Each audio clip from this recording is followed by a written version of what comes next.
महाबलेश्वर में अनधिकृत निर्माणों पर चला प्रशासन का हथौड़ा।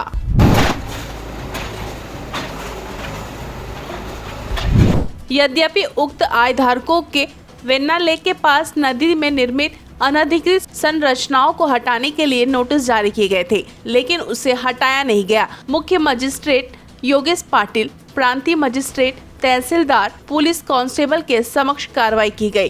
होटल विंटर का अनधिकृत निर्माण जेसीबी की मदद से टाउन और स्विमिंग पूल तोड़ा गया। वहीं अधिकारियों ने जानकारी देते हुए बताया कि इस तोड़ा कार्रवाई के बाद प्रशासन और व्यापारियों के बीच तणावपूर्ण माहौल देखने को मिला। ते काय नक्की पुढे झालं कारण तणाव इथे निर्माण झाला। अनधिकृत बांधकामाच्या अनुषंगानं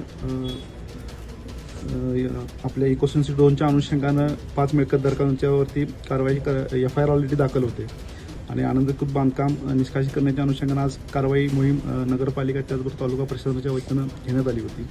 संबंधित मिळकतधारकांच्या विनंतीनुसार त्यातलं जे त्यांचं जे काही आतलं मटेरियल आहे तर त्यांचे सुस्थितीत काढून घेण्याच्या अनुषंगानं मुदत मागितली होती। त्या अनुषंगानं 15 दिवसांची त्यांना मुदत देण्यात आलेली आहे आणि सदरची मिळकत ही सील करण्याची कारवाई प्रशासनाच्या वतीने करण्यात आलेली आहे। सर, आता किती आपल्याकडे कारवाई करण्यासंदर्भातली काही लिस्ट असेल त्यापैकी आपण किती लोकांवर कारवाईचे नोटीस आता दिलेले आहेत आणि किती पेंडिंग आहेत अजून? 5 आपण ह्या नोटिसा दिल्या होत्या आणि 5 जणांच्यावरती FIR दाखल होते। त्या आणि ह्या वेण्णा नदीच्या नदीपात्राच्या किंवा कॅचमेंट एरियामध्ये सदरचे बांधकाम अनधिकृतपणे सुरू होते। त्या बांधकामांना आपण या नोटिसा दिल्या होत्या आणि त्यांचं अनधिकृत निष्कासित करण्याच्या अनुषंगाने आज कारवाई करण्यात आली होती। प्रशासनाचं धोरण नेमकं काय आहे?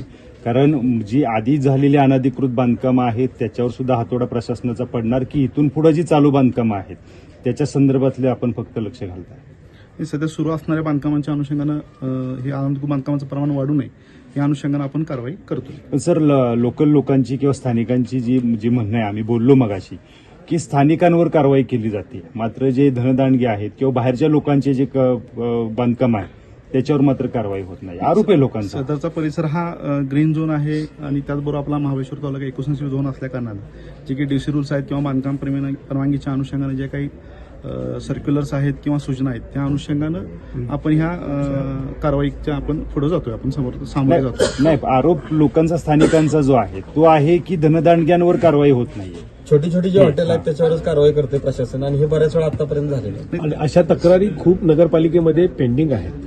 तशा स्वरूपाच्या तक्रारी सुद्धा पाहून घेण्याचं काम प्रशासनाच्या वतीने करण्यात। डिझास्टर मॅनेजमेंटच्या माध्यमातून आपण आता म्हटलं की कॅचमेंट एरियामध्ये असलेली बांधकाम आम्ही काढतोय। इरिगेशन सर्व्हे केलेले अशी किती वेळा बांधकाम कॅचमेंटमध्ये एरिया ते सांगू शकता का आपण? त्याबाबतची आकडेवारी आपल्याकडे नसल्या कारणानं थोडंसं नेमका आकडा सांगणं अनुचित होतं। मग याच बांधकामाची कारवाई तुम्ही आता केली, तुम्ही म्हणता कॅचमेंटमध्ये एरियामध्ये आहेत अशी बांधकाम भरपूर आहेत, त्या बांधकामावर का कारवाई केली? हे सुरू असणारं बांधकाम आहे किंवा आपण त्याच्यावरती FIR सुद्धा 3 वेळा दाखल केलेले आहेत यापूर्वी सुद्धा आणि सदरचं आता आपण बांधकाम बघितलेलं आहे की मोठ्या प्रमाणात नदीपात्राला लागून होते, तर हे काढण्याच्या अनुषंगाने आज आपण प्रशासनाला 15 दिवसाची जी मुदत आता दिलेली आहे या 15 दिवसाच्या मुदतीनंतर ही बांधकाम पुन्हा जमीनदोस्त करणार की आणि त्यांना मुदत वाढवून देणार? त्यांना आपण काढून घेण्याच्या सूचना केलेल्या आहेत, तर त्यांच्याकडून ती कारवाई नाही झाली तर प्रशासनाच्या वतीने ती कारवाई करण्यात। प्रशासन कारवाई फक्त लिंक मिळण्यासाठी किंवा संपूर्ण महाबळेश्वर शहरासाठी? संपूर्ण शहरामध्ये ज्या ठिकाणी अनधिकृत बांधकाम सुरू आहेत त्या ठिकाणी ही कारवाई सातत्याने सुरू आहे। सर, 24 तासाचा अवधी तुम्ही दिला होता।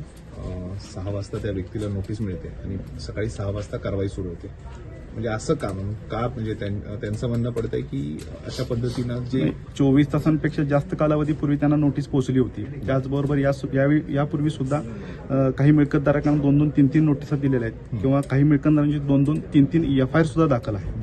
तर त्या अनुषंगानं त्यांना पुरेसा अवधी किंवा न्यायालयीन प्रकरण सुरू असताना संबंधित मिळकतधारकांनी बांधकाम हे सुरूच ठेवलं होतं, त्या अनुषंगानं आपण कारवाई केली। तर मिळकतदारांनी आता 15 दिवसाचा जो अवधी मागितलाय तर त्याच्यानंतर म्हणजे त्यांनी ह्याला सगळं काढून घ्यायला मान्यता दिली आहे? सगळ्या ह्या गोष्टींची तुमच्याकडे आता कागदोपत्री? हो, त्यांनी लेखी दिलेलं आहे की आम्ही 15 दिवसामध्ये हे काढून घेतोय, अन्यथा पुढील निर्णय आम्हाला मान्य असेल। नैसर्गिक न्याय तत्वाने त्यांना काळ म्हणजे वेळ मर्यादा न देता आपण केलेली अचानक कारवाई नक्की कारण काय? नाही, याच्यापूर्वी सुद्धा त्यांना नोटीस दिलेल्या आहेत किंवा FIR सुद्धा दाखल केलेले आहेत, म्हणजे असं काही 24 तासांच्या पिरियड हा किंवा ॲज पर ऍक्टच्या प्रोव्हिजन प्रमाणे ही कारवाई करण्यात आली। या अगोदर नोटीस दिल्या होत्या तेव्हा अशी कारवाई झाली नाही, मात्र ही नोटीस देऊन लगेच फौजफाटा घेऊन तुम्ही इथं आलेला आहात, याचं कारण काय? सध्या वाढणारं किंवा बांधकामाला कुठेही अटकाव लागत नव्हता किंवा थांबत नव्हते, तर त्या अनुषंगाने ही कारवाई करण्यात आली सर आहे. तुम्ही म्हटलं या आधी सुद्धा नोटीस दिल्या होत्या, या सगळ्या नोटीस देणं, ही कारवाई थांबणं, यामागे कुठे राजकीय दबाव येतोय का यामध्ये? नाही, अशा स्वरूपाचं काही नाही आहे. लोकांच्या विनंतीला आपण मान देऊन किंवा त्यांचं थोडंसं आतलं असणारं सामान्य मौल्यवान हे त्यांना काढून घेण्याच्या अनुषंगाने त्यांना 15 दिवसाची आपण नगरपालिकेच्या हद्दीत झाली आता ही बांधकामं सील झाली, पण पूर्ण तालुक्यामध्ये जी अनधिकृत बांधकाम वाढत आहेत त्याच्यावरती काय कारवाई करणार? शासनाच्या सूचनेप्रमाणे ते सुद्धा संबंधित प्रशासन हे नक्कीच कारवाई करेल. यह तोड़ा कार्रवाई सुबह 10:30 बजे के आसपास की गई, जहां भारी मात्रा में जाम लग गया। वही बताया जा रहा है कि महाबलेश्वर पंचगनी रोड इन अनधिकृत बांधों के कारण आए दिन यातायात संबंधित कई समस्याएं हो रही थी, जिसके चलते यह कार्रवाई की गई है। ते आहे अनधिकृत बांधकाम काढून महाबलेश्वरच्या सौंदर्य वाचवणे, तिथे कुठल्याही प्रकारच्या नैसर्गिक आपत्ती संदर्भात प्रश्न निर्माण होऊ नये त्यासाठी हा आपण कडक पाऊल उचलतो आहे आणि ऍब्सोल्युटली त्याच्यावर कारवाई केली जाईल. माझा परत तुम्हाला रिक्वेस्ट येईल, मी 2 महिन्यापूर्वी पण रिक्वेस्ट केली होती की तुम्ही स्वतःच थांबून स्वतःच काढून घ्यावा. आम्ही जर काढून गेलो तर आम्हाला मग FIR वगैरे आणि गुन्हे दाखल पण करावं लागते आणि बाकी करावं लागते आणि आमचं जे काम जे वेळ जे विकास कामासाठी लागला पाहिजे ते अशा कामामध्ये लागते. तर लोकांना आम्हाला परत विनंती राहील की तुम्ही स्वतःच तुमचं काम थांबवून अधिकृत असेल तर ते काढून घ्यावं. Fights against criminal daily newspaper पढ़ते रहिए। अभी तक के लिए इतना ही। ऐसे ही और FSC की खबरों को देखने के लिए हमारे चैनल को सब्सक्राइब करें और बेल आइकन जरूर दबाएं ताकि FSC की न्यूज़ आप तक पहले पहुंच सके।